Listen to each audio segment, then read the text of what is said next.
All right, guys, hello. I hope you had a good weekend. Please turn on the cameras and let's begin. So I think last time we talked about binomial and hypergeometric random variables, and now we continue to look at further connections between the two. So here is an interesting experiment. It's called Fisher exact test. And this is the situation. Researcher wishes to investigate whether a certain disease is more prevalent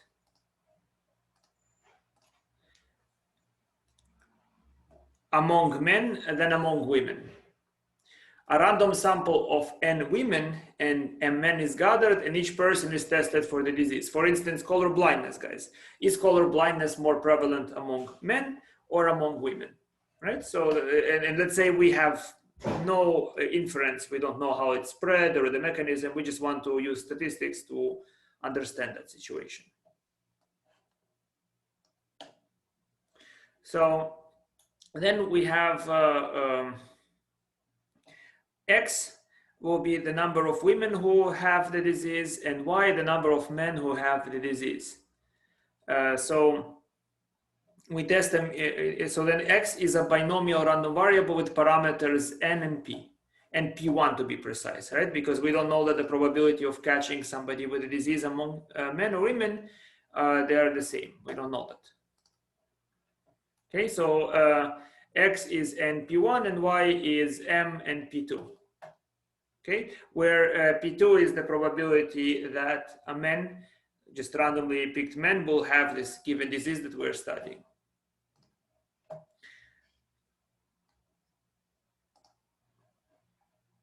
So, of course, the null hypothesis is that there is no difference, that P1 and P2 are the same. They're equal to P. Do you understand, guys? So, in other words, that you would find that if you look at women among themselves, you would find the same likelihood of finding a woman afflicted with this disease as if you're looking in the male population. So here is the situation that we have found by conducting this experiment. So suppose here is women and here is men, and this is the total. Yes? And then we break them in this category. So this is the total for the disease. We found that K among the women have the disease, and R minus K men have the disease, for a total of R people in my sample that have the disease, both men and women. Now we found, of course, that n minus k, that n was the total number of women and m was the total number of men. So n minus k is the number of women without disease that we found. And m minus r plus k is the number of men that we found without disease. This is the total n, total m. Yes? And now observe the following, guys. Observe that the probability that x is equal to k, the probability that I will have this finding, given that the number of people sick is x plus y equal to r, is equal to p of x equal to k, y equal to r minus k, divided by x plus y equal to r. Now, we are here assuming in this calculation that the null hypothesis is true. In other words, that there is no difference. Both men and women have the same prevalence of the disease, the same likelihood that we find a sick man as it is that we find a sick woman, if we do that random. Okay, that makes x plus y a binomial random variable. Do you understand? Because each trial, I'm sampling a person from the population. The population is so large that I imagine it's as if it's replenished, and removing a person is not affecting it. Then x plus y is the number of total successes, men or women. Yes? So what's the probability of total successes equal to r? Is that we have n plus m people that we have sampled, and r of those people have the disease. Right? And the rest don't have the disease. This is this probability. Now on the numerator, the probability that x is equal to k, given that x plus y is equal to r. Right? What is the situation there? The situation is that it would equal to n choose k, p to the power of k, 1 minus p to the power of n minus k. right? And M choose R minus K. In other words, that if X is K, then we have K afflicted women, given that the total number of people that are afflicted is R from the sample. And that means that the rest must be sick people that are men. So M choose R minus K, total must be R, P to the R minus K, 1 minus P to the M minus R plus K. And now observe, guys, that when I look at the situation, the P's, everything that has a P, it crosses out. And I have this hypergeometric quotient. Yes, you have this number.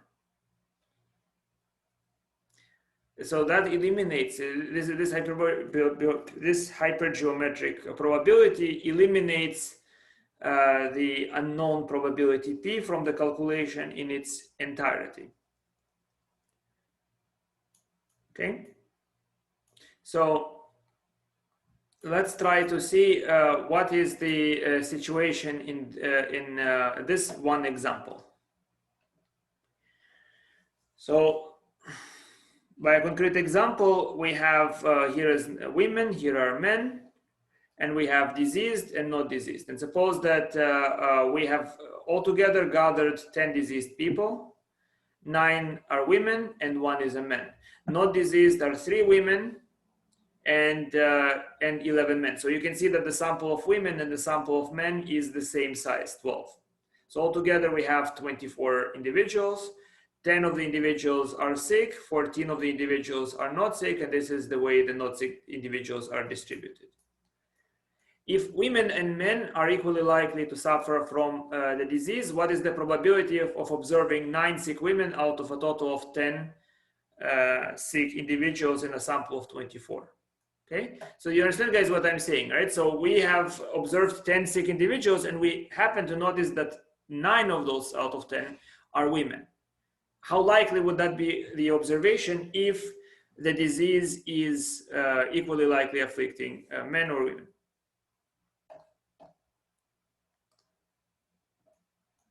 So this is the calculation, guys. It's the probability that X is equal to 9, given given that X plus Y, given that the sum of afflicted individuals I find is 10. And the result, according to this calculation, here I'm assuming that there is no difference in likelihood between men and women to get the disease.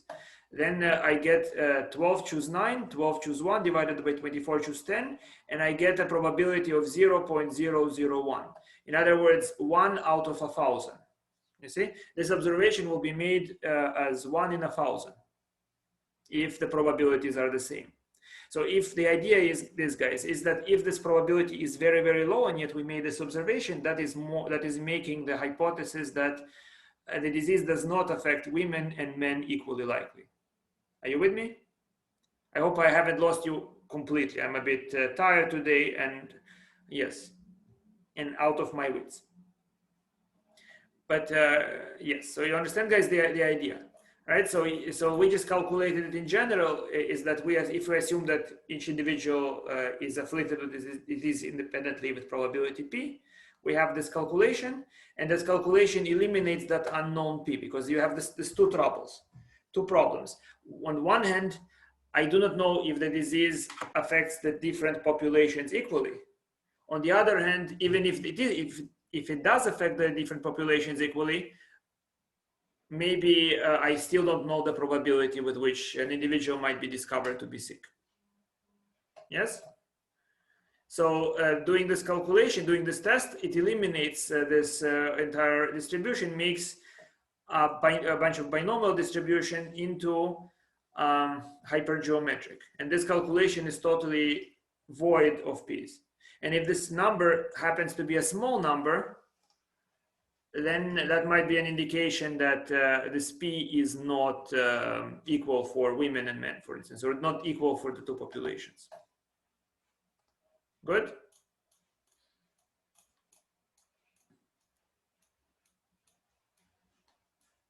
So here is a theorem.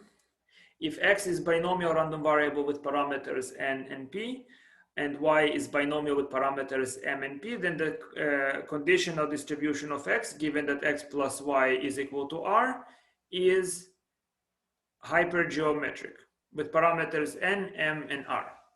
That's what we showed before. You understand?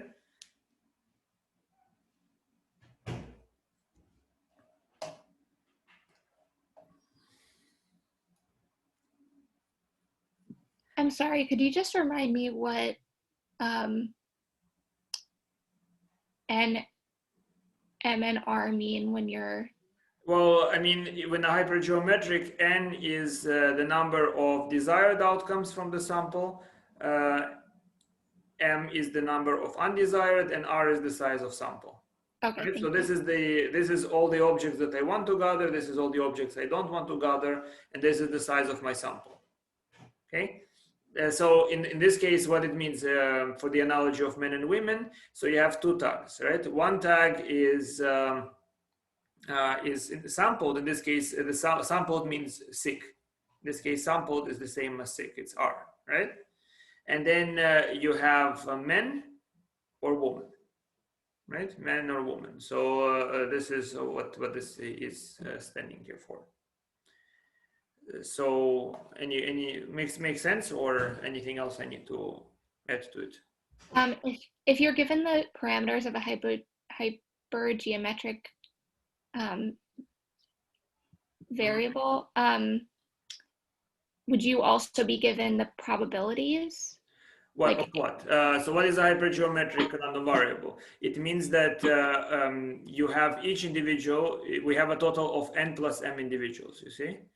And they are broken into two categories. The category that I call it personally desired category, the undesired category, right? And the size of sample. That's the information we have. Now, each individual is equally likely to be picked out of the sample, right? So the idea here, why does it translate to be hypergeometric, is suppose that there is no difference between men and women, right? For the disease point of view, right? That means that if you look at men and women from the point of view of the sickness, it looks like exactly the same object, right? So then how many total objects I have? N plus M. Now the disease will sample R of them. Now, because there is no difference between any of them, it's equally likely to grab any R. That's really what's happening here, right? It's equally likely to have any R. So that's why the probability is eliminated from this equation, right? I mean, because whatever the probability P, given that we sampled R individuals, it's given that we already sampled them, it means already R individuals are sick. There is no prevalence of sick among one type of object as opposed to another type of object. Okay, right? Women and men are the same prevalence to be sick, if that's true. Right, and so this test might indicate that this is not necessarily true, because if you calculate a probability, it's very low. So, for example, suppose you sampled,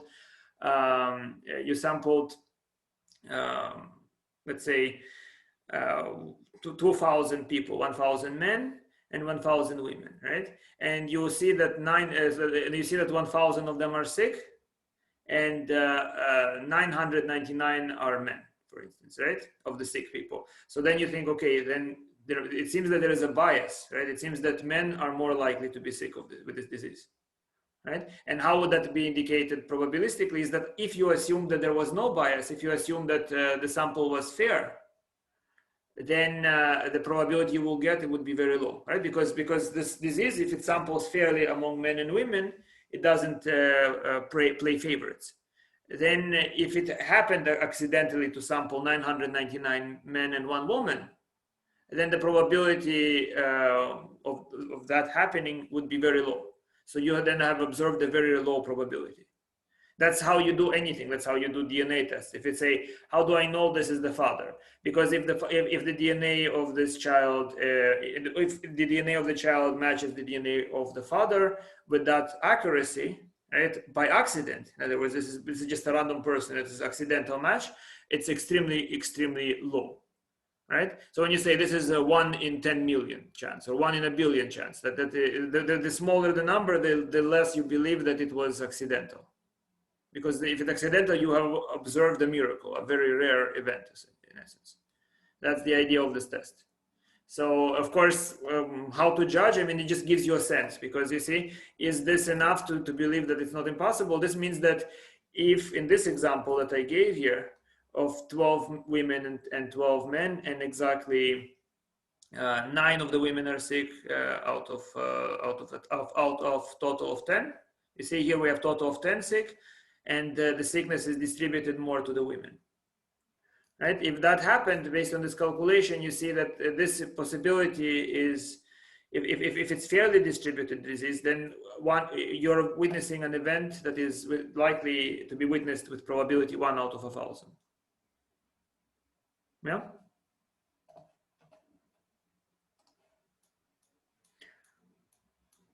All right. So think about this theorem, guys. You should be able to prove it fairly easily if you understood the idea.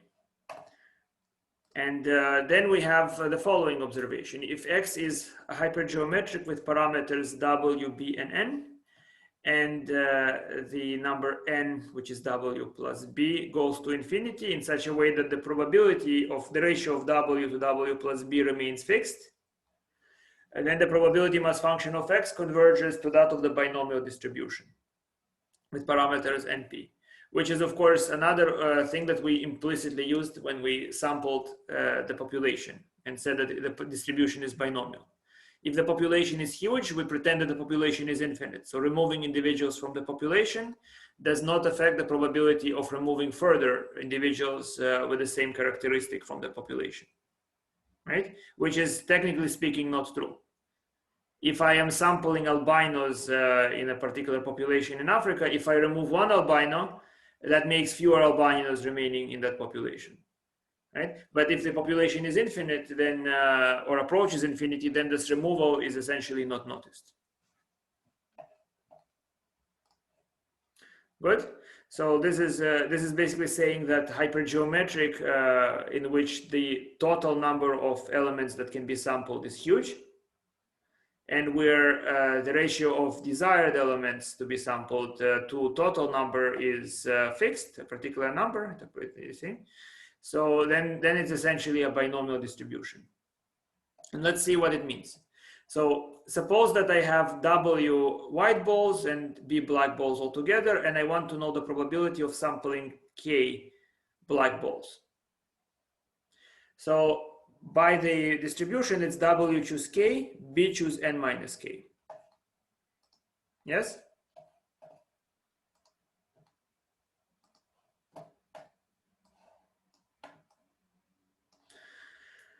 Divided by W plus N, choose W plus B, sorry, choose N. Everybody understands this calculation, guys? This is simply a Kafka protocol where here the sample is of size N, right? I'm gonna sample N individuals.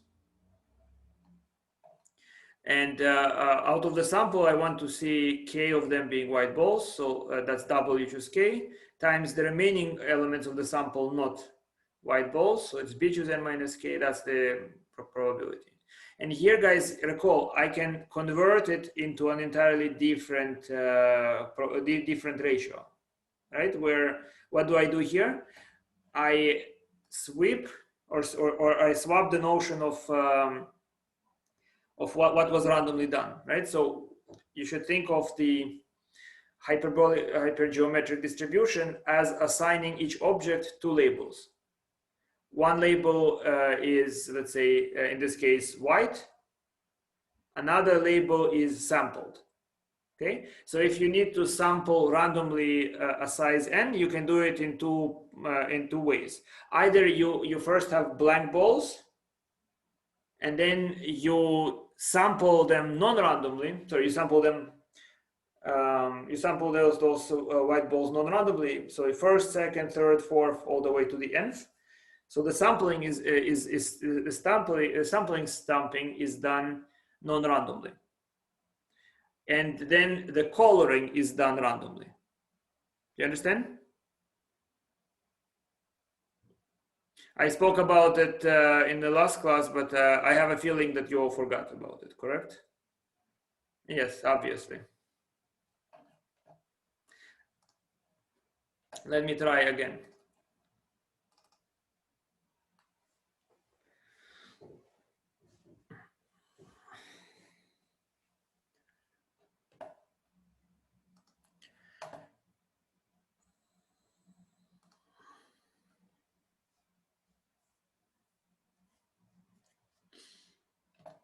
Imagine that we have this problem. We have 1, 2, 3, 4 balls.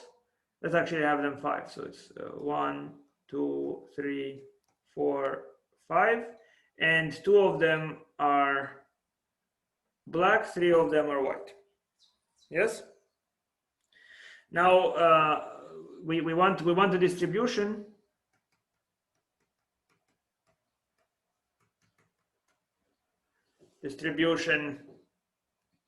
for number of white balls.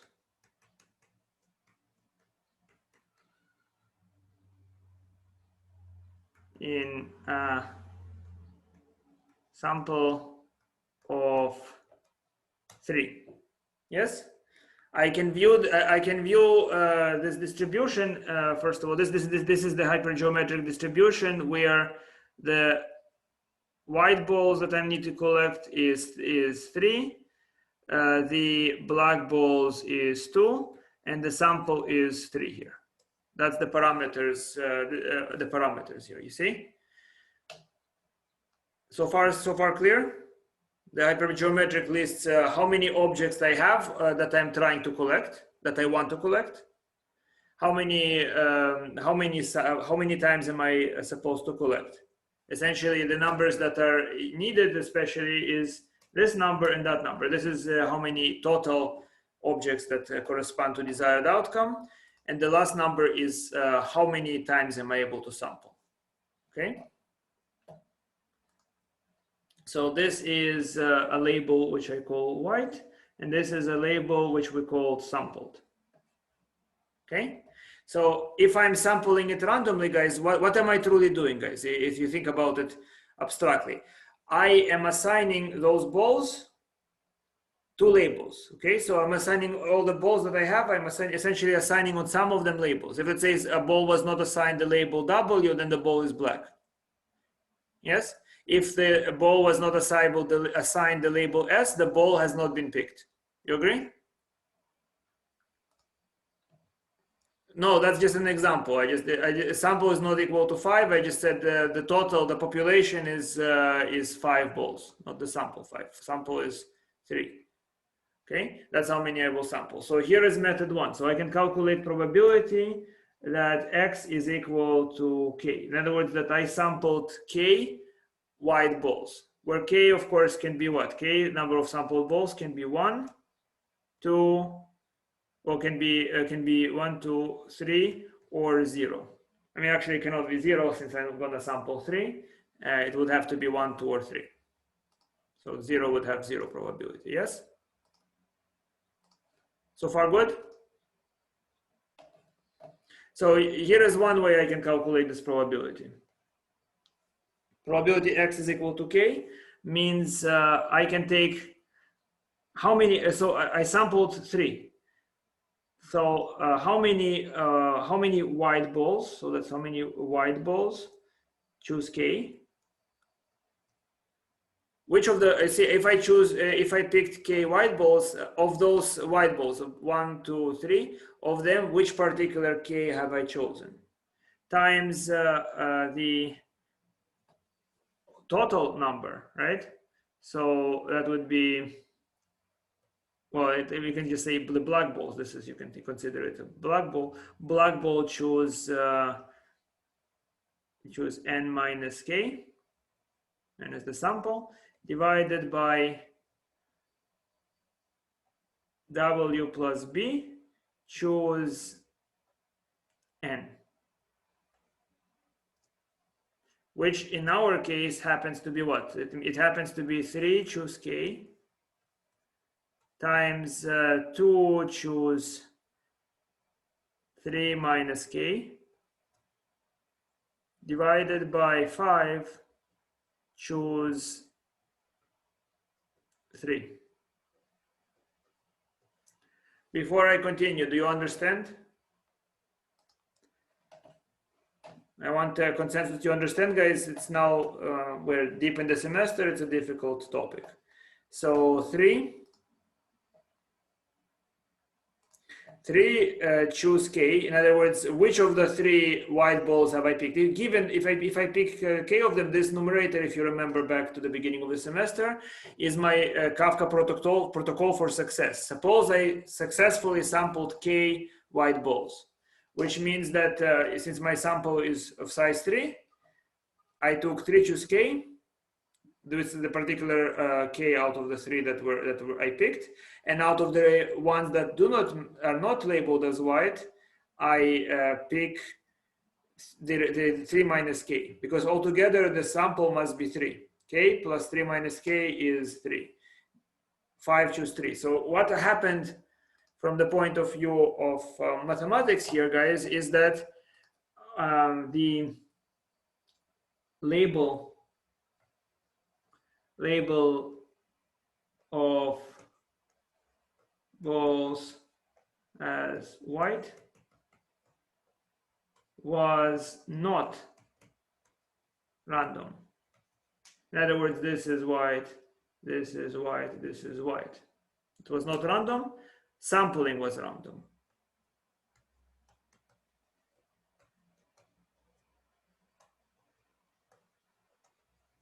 Do you understand what it means, guys?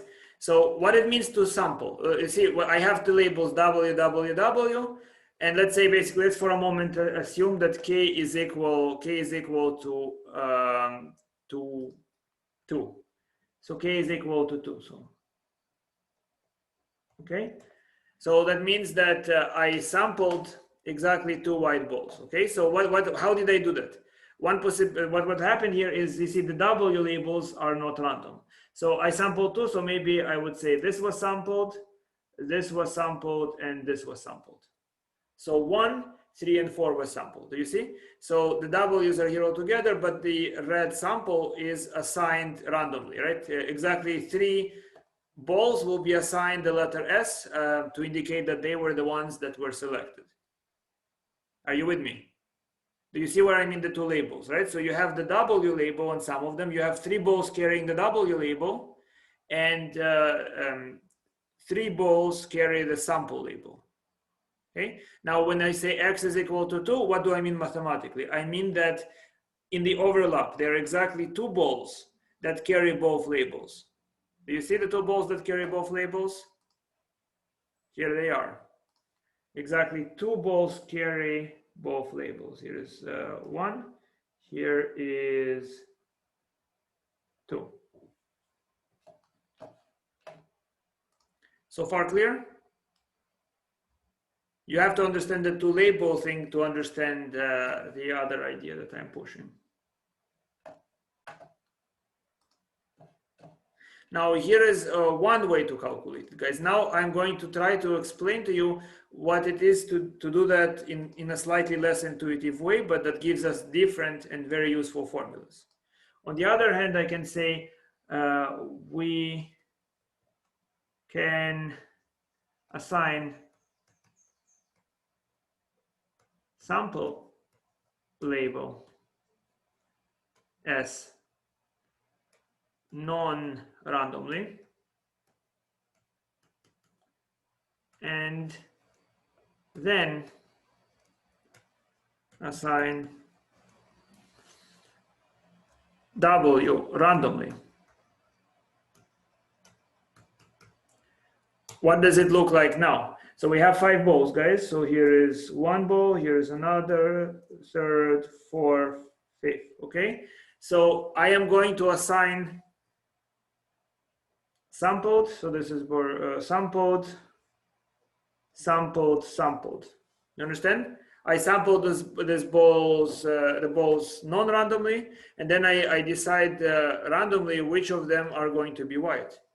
So let's say maybe this one is going to be white, this one's going to be white, and this one is going to be white. Yes? Again, what happened is that there is exactly a match of 2, right? It's a 2 match. Here is 1, and here is another, where the ball is labeled with both an S, in other words, it was sampled, and a W. So that also corresponds to P equal to P of X equal to 2. And how do I calculate it in this case? In this case, you have to remember, guys, the S letter was not random. Yes? So then in this case, the sample, I sampled 3 balls, and which of those 3 balls that were labeled as S were turned to have the letter W? So it's 3 choose 2. Yes? 3 choose 2. And then the remaining one is 3 choose 2 that were turned of the sample that were turned white, and then from what is not in the sample, that is 2 choose 1 that was turned white. Because no matter what, 3 of the 5 balls have to turn white, have to be white, right? So exactly 3 of the 5 balls are labeled with a W, no matter what. In both situations, 3 balls are labeled with the letter S, and 3 balls are labeled with the letter W.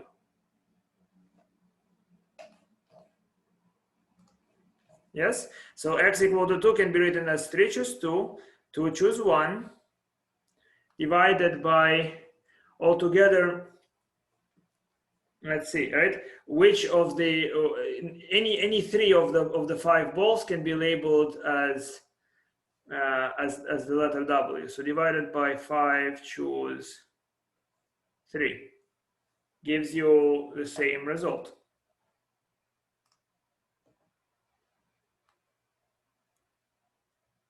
Yes? If you want to, I mean, the numbers can be different. I just happened to have 3 and 3.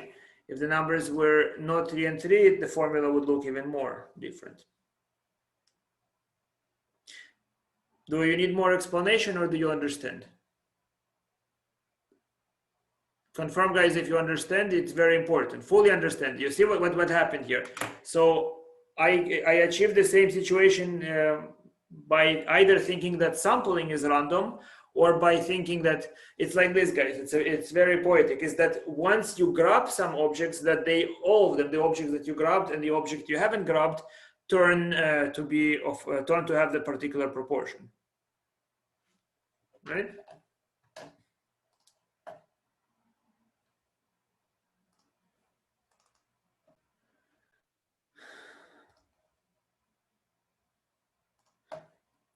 So then here is look, the formulas here are different. Do you see what I do here, guys? Here I am assuming that that the sampling is done randomly. You see why? Because out of W plus N, I pick which of those balls are labeled as sampled. That you can see here, that's why the N is here. Now, why is the W here? Is because in this situation, and when I say recall that this is the same thing, in this case, I decide to sample non-randomly, but then to pick which elements in my sample, and or just which elements altogether, not just in my sample, which elements altogether are labeled with the with W. You see? So here I'm going to say that the numerator is successful, is that among the sampled objects, exactly K will turn to be white, and the remaining ones that were not sampled, exactly W minus K will turn to be white. And we have this formula. So then this formula you can convert to, you can just pick the N choose K, factor it out. I'll keep it because I'm showing that this is very nearly binomial distribution. And then I expand this formula here. So expanding this formula, this is W plus B over W, just it's this. See, this denominator, guys, is written here. And the W plus B minus N over W minus K is written over here. And then I just simply group together things that have a W here. So W factorial and W minus K. B and B minus N plus K. So we have this thing. And what remains is this, right? It remains is W plus B minus N over W plus B factorial. Okay. And so when I expand the entire thing, you should remember that W over W plus B is P. W over W plus B is P. And so when you expand this thing, you get this type of formula, which if capital N is W plus B is pushed to infinity, this will collapse to the to the binomial distribution n choose k, p to the k, 1 minus p to the n minus k.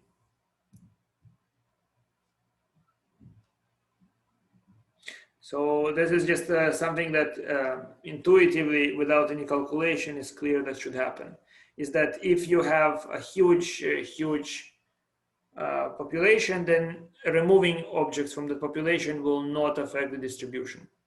That's why we in fact used binomial distribution to study the prevalence of disease. Yes? Well, I mean, you look like you understand it so very well, so I'm going to move on.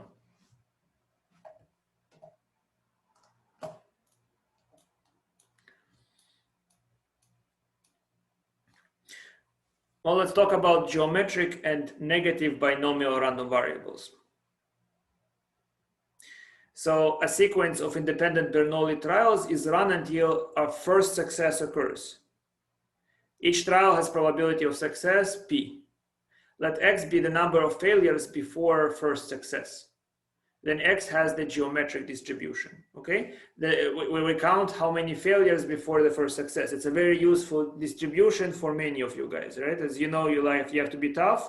You have to fail many times to be successful, including my class.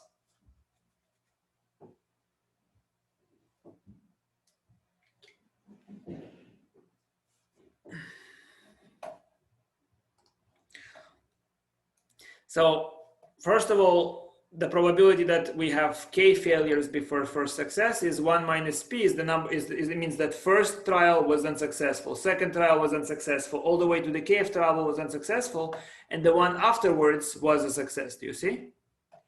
So clearly the distribution is in this case 1 minus p to the k times p.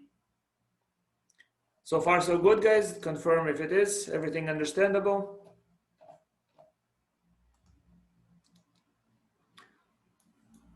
So what's the summation of this probability? It should add up to 1, does it?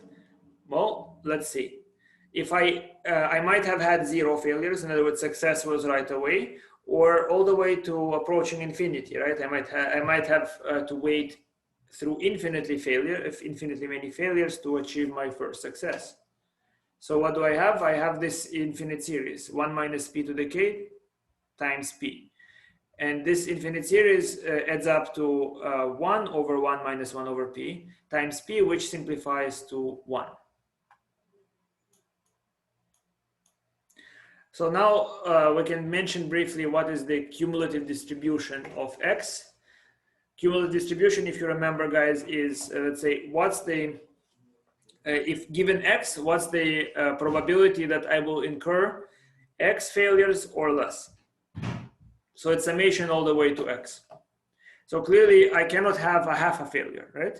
I cannot have a fraction, or if basically x is any number other than an integer, I should go down, right, guys? So what does it mean to gather less than or equal to, let's say, 1.5 failures? It means that the most number of failures I can have is 1.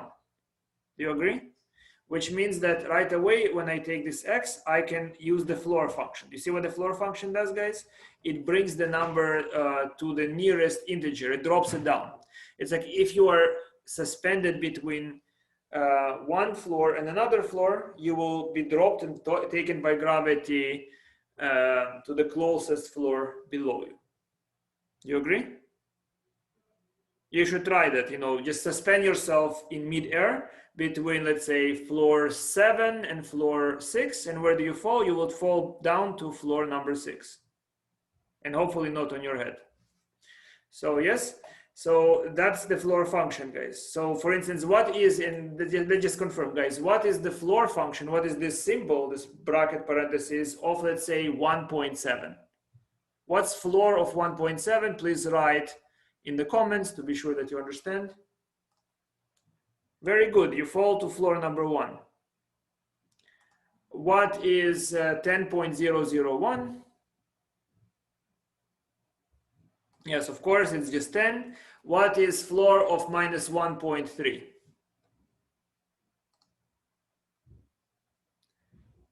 Minus 2, right? Because guys, you know how the basement works, right? If you think you are very low, there is always somewhere lower that you can fall.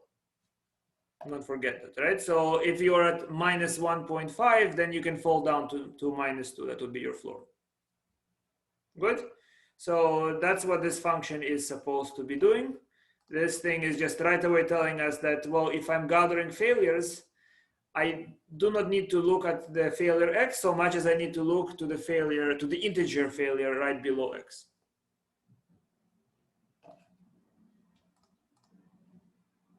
So here is what we then have. By the way, guys, just in case it's interesting to you, I think maybe on Wednesday we can go over your exam. We can look at the solutions and see if you, it doesn't mean I graded it naturally. I just want you to know whether you made it the right solution or not, right? So you're not in suspense. We shall see. If you want to remind me, we can go over the exam. So 1 minus p to this expression is going to be, I'm claiming, the cumulative distribution, because let's look at it, guys. What is f of x? F of x is p of x less than or equal to x. It means what's the probability that I will have to gather x failures or less before I achieve my success. So what is that? This is the same as probability that that this thing is an integer, of course, right? So take the floor. And what is that? This is 1 minus the probability that x is bigger than this number, which means it is 1 minus the probability x is this number plus 1 or more, which is what? Which is 1 minus probability that we have at least this number of failures, which is the same as this number, at least this number of failures is 1 minus p to the to the floor of x plus 1. That's pretty clear, I hope. Yes, it's you can either do the infinite series starting from this number, or just think about what it means independently to have at least those number of failures, right? So so it's 1 minus p to the power of the number of failures plus 1, and the rest can be doing whatever it likes. Are we good?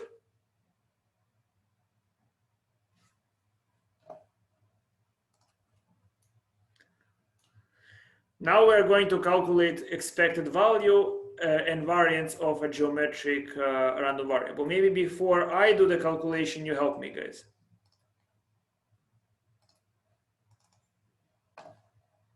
See if you can calculate. So x has parameter p. In other words, success with probability p. Calculate expected value.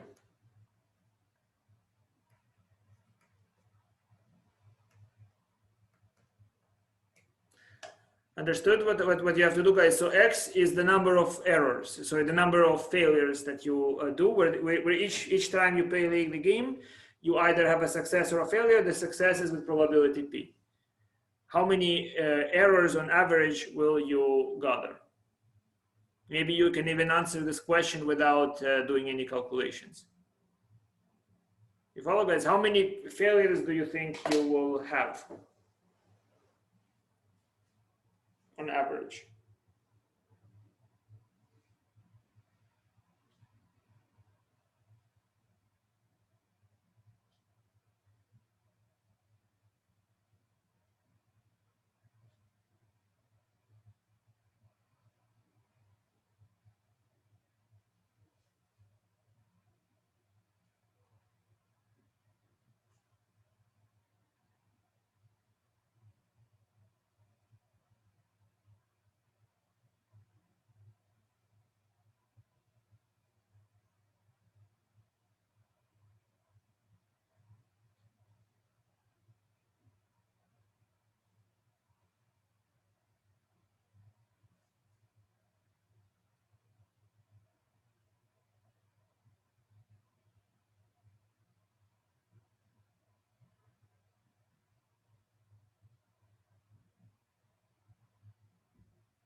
I'll be back.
All right, what's going on, guys? Did you start it or you decided let me wait for this guy to return? Guys, very simple question. Very simple, right? And I'm sure you can even do it intuitively. Think about it, guys. Success is with probability P. How many failures will you gather? If success is 1 in 5, how many on average failures will you gather before seeing success?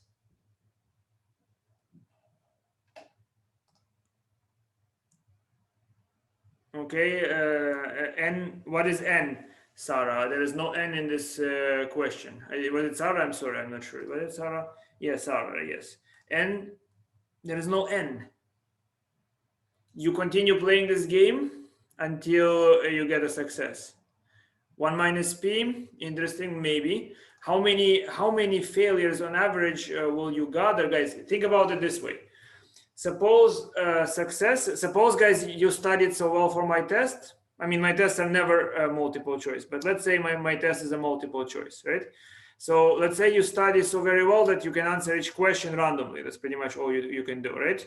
So you randomly answer a question, and one out of five is one out of the five answers is correct.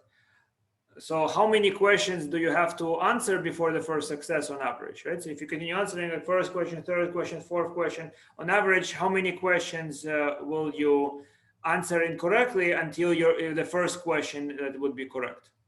What do you think?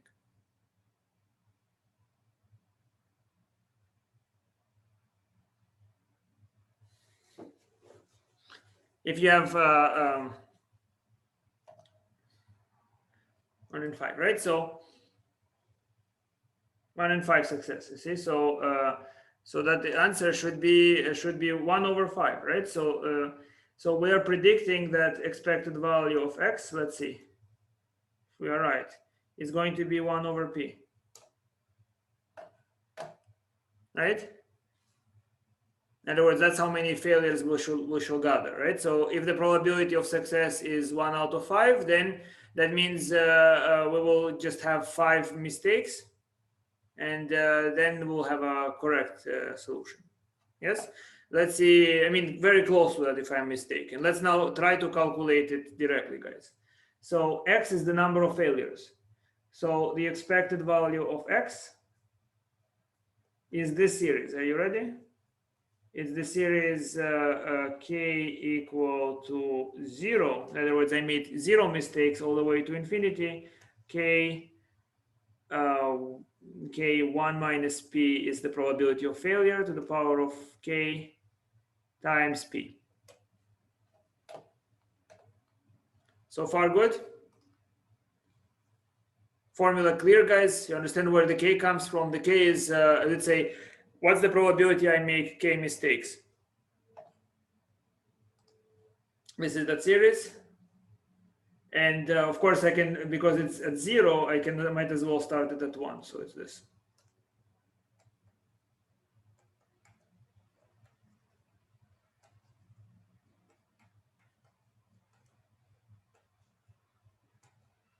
Yes. Then let me see, guys. I mean, I can create a recursion. Let me call this number simply e, so that I don't have to write ex. Okay. So what is this expression? This expression I can here write the summation k equal 1 to infinity of k minus 1 plus 1 times 1 minus p to the k p. You agree? And then if I distribute it, I simply can write the summation as k equal 1 to infinity k minus 1 times 1 minus p to the power of k times p plus the summation k equal to 1 to infinity of 1 minus p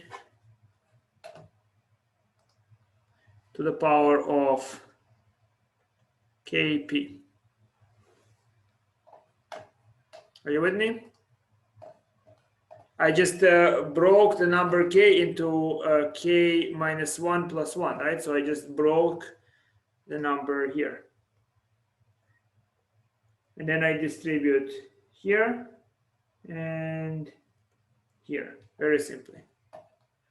Good. So then I just have to realize, what is this, guys? What is this number here? You see, this number that I see over here is very similar to the original number, you see? The only thing that makes it not look like the original number is first it should be to the power of 0, so I need to factor out a 1 minus p. You agree? If I factor out a 1 minus p from this expression, it would be e. So the result is that I have e equal to 1 minus p multiplied by e plus, now let's look what is the second expression.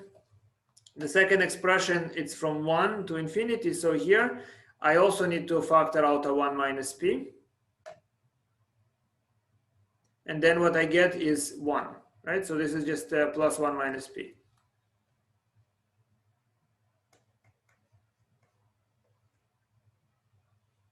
Because you see, look at this expression. It's k equal to 1. All I have to do is factor out a 1 minus p, and the result will be that the summation is equal to 1. Are you with me? No?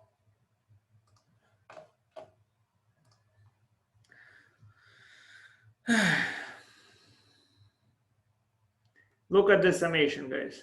This is the summation k equal 1 to infinity k minus 1 times 1 minus p to the kp. Yes? Now I can I can just reparameterize it, letting this be equal to j.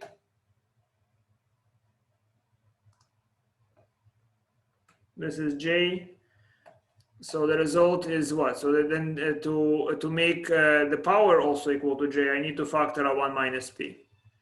So it's 1 minus p, j equal to 0 to infinity of j, 1 minus p to the power of j. The reason I factor the 1 minus p because j is equal to k minus 1. I want to have the power k minus 1 times p. So what it becomes, this part becomes 1 minus p to the expected value e. It's just again the same number I started with. Yes, 1 minus p times the number e. Agree? And then the other part here, it looks like the summation of all the failures from 0 to infinity, except, I mean, I have 1 minus p to the k. So if I factor out a 1 minus p, then this is just the summation of all possible failures, which has to be either I have 0 failures, or I have 1 failure, or 2 failures, or 3 failures. So the result would be 1 minus p times 1.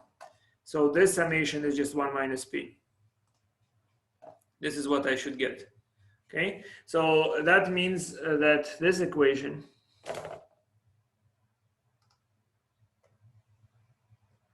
implies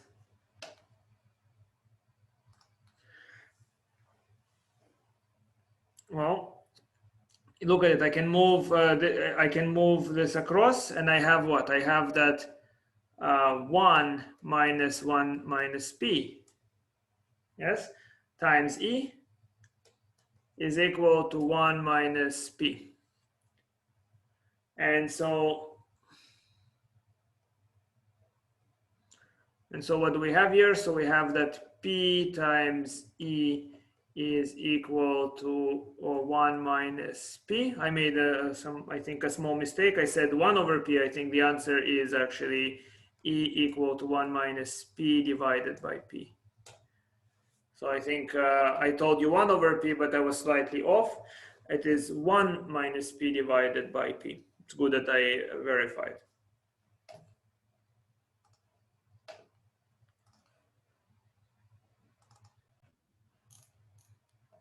Yeah, so I get 1 minus p over p rather than the 1 over p that I suggested. So of course, be careful, guys, that you always verify in several ways, because it's very easy to miscalculate.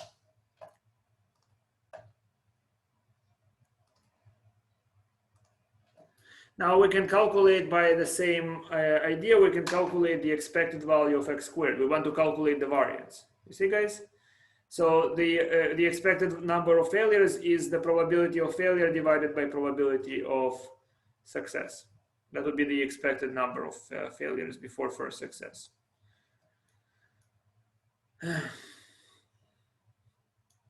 Alan, how are you doing? I haven't seen you today. Hope everything's good. The expected value of x squared is what? It's just a summation of the same thing, but with k squared.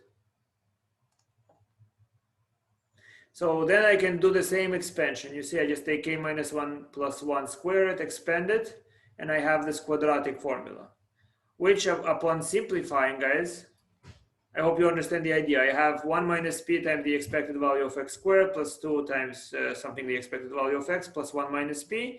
And then upon simplifying, I see that the expected value of x squared is this number, from which the variance is going to be equal to 1 minus p divided by p squared.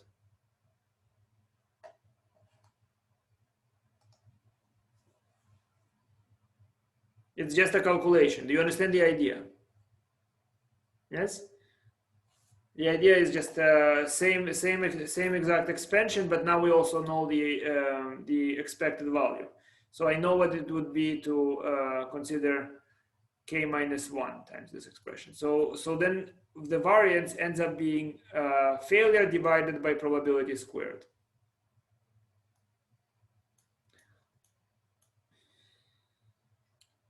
Now we consider another distribution called negative binomial distribution.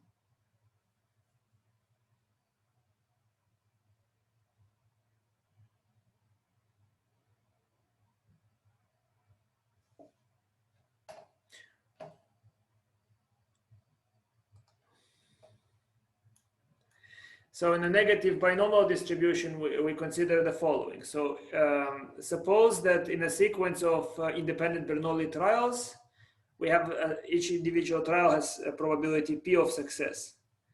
Let x be the number of failures before the r of success, right?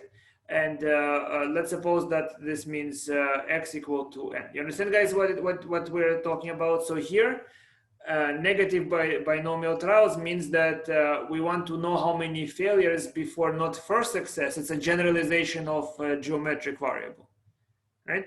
In geometric variable, we stop after first success. But let's suppose that we're only allowed to stop after we have achieved 5 successes.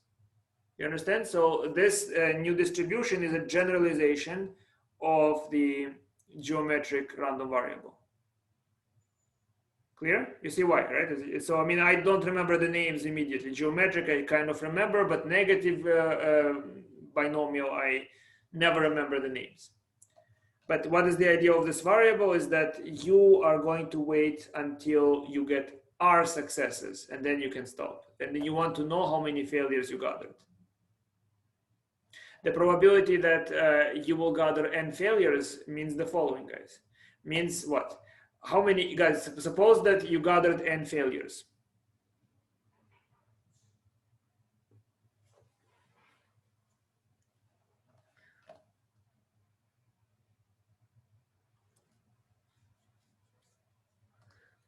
It's like if you consider the game what, when, where, right? Let's go talk about what, when, where, guys.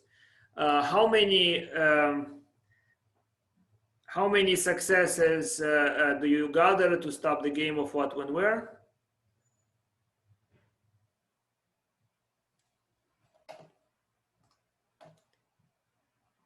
How many successes do you gather then, for you to win the game of what, when, where?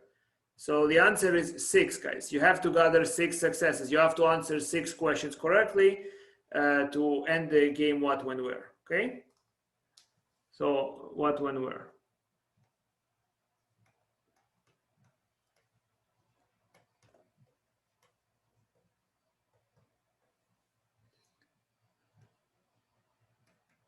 Gather 6 questions correctly. Correctly solved, right? So that means that my R is equal to 6. You understand? Suppose that the probability of solving question correctly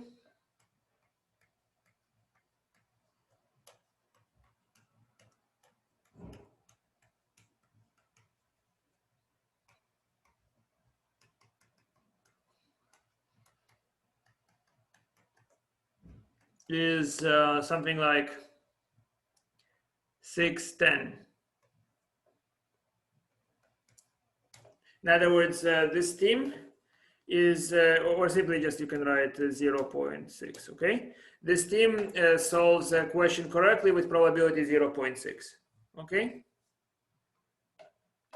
Then the question is, what's the probability px equal to 4? What is x, guys? X is the number of failures. The way it works is that if you gather 6 failures before you gathered 6 successes, you lose the game. You have to gather 6 successes. So probability x equal to 4 means that I played the game until I gathered 6 successes, right? What's the probability that I had 4 failures? You understand? So let's consider what it means to have 4 failures. So it means that each trial, if it's independent, altogether, how many rounds of the game did I play, guys? How many rounds of the game did I play? Write in the comments, please.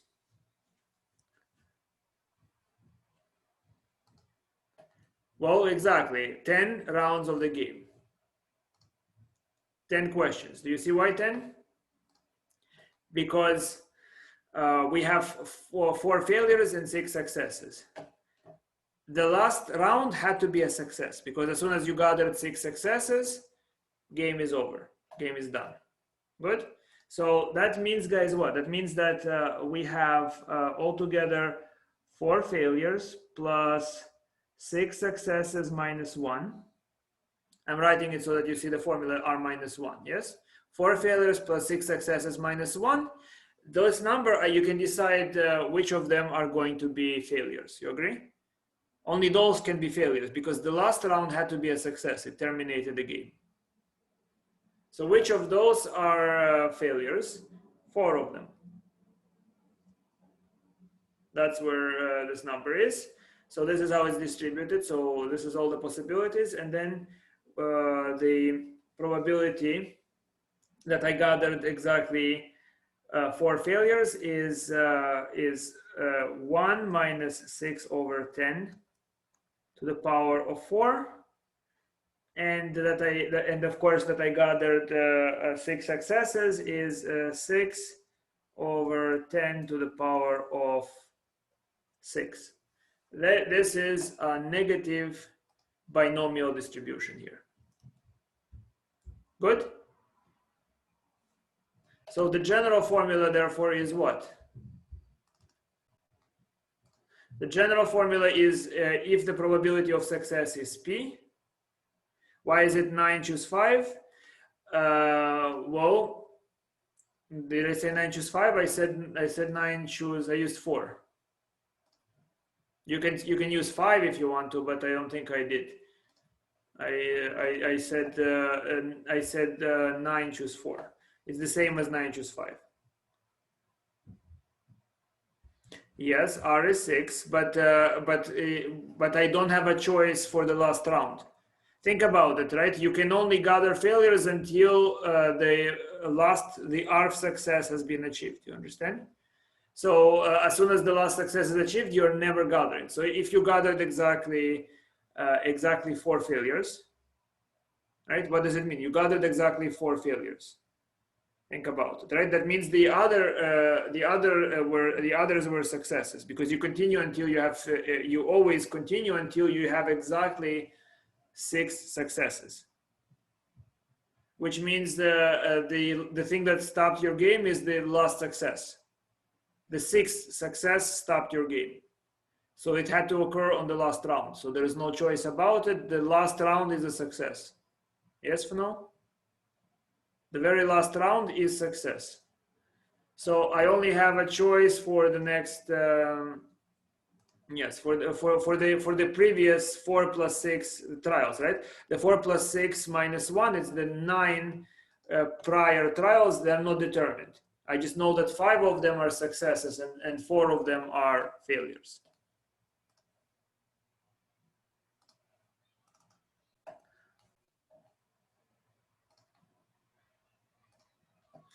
So Px equal to n means what? N plus R minus 1. This is the total number of trials. So I had to have R successes. The R minus 1 means that N plus R minus 1 is the place where I have leniency, where I can choose which are the failures, which are the successes. Yes? Then I can say choose R minus 1. In other words, here I decided to focus on the successes. Which of those values are successes. P to the R is how many successes I have, and then 1 minus P to the N is the number of failures. Yes? So because if, so this is, I hope you understood, guys. And you have an interesting formula, guys. I mean, I'm going to write an interesting series, which is very difficult to prove that this is true analytically, but because you know that the sum of the probabilities adds up to 1, you have the following infinite series, guys. You have that it's always true is that if I say k equal to n to infinity, yes, k equal to 0.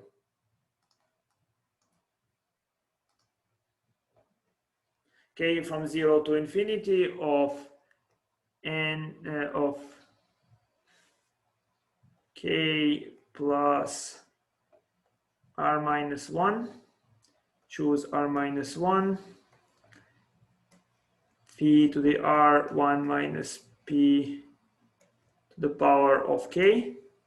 This is equal to 1. So this infinite series equals to 1. Isn't it interesting, right? So without any calculation, I know that that must be the case. So for instance, I know that k0 to infinity of, let's say,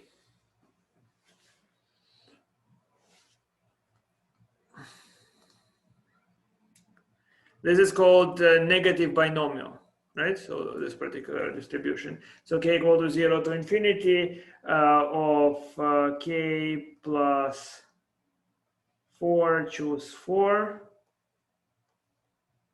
Let's say 2/3 to the power of 5, 1 minus 2/3 or 1/3 times simply 1/3 to the power of k. This number is 1, for instance, without any calculations. Simply amazing. Yes, I mean, everybody complains they don't like combinatorics, but once you get comfortable with it, you know that there are a few things that are as exciting and as important, right? Well, and with that knowledge, guys, that it's so exciting and so important, unless you have questions for me, unless you have a what, when, where thing, or some other things you'd like to see, or my arguments with some people, then take care, goodbye, see you later.